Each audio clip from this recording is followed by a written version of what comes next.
6 மாத காலம் ஆகிவிட்டது. ஆனால் இப்பொழுது 2 மாதமாகவே அவன் உடல் ஒரு நிலையாகவே அல்ல. பிறகுதான் 2 மாதமாகத்தான் ரொம்ப அவனை பிழிந்து எடுக்கிறது.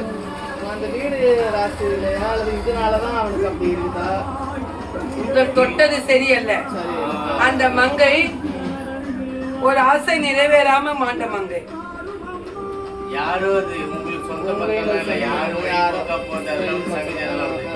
அது நம்ம நேரம் நல்ல நேரம் வந்தா அது ஆடப்படுறது இல்லை, கெட்ட நேரம் வந்தா கெட்டதான். அது அவருக்கு சென்று வா. சரி பார்ப்போம்.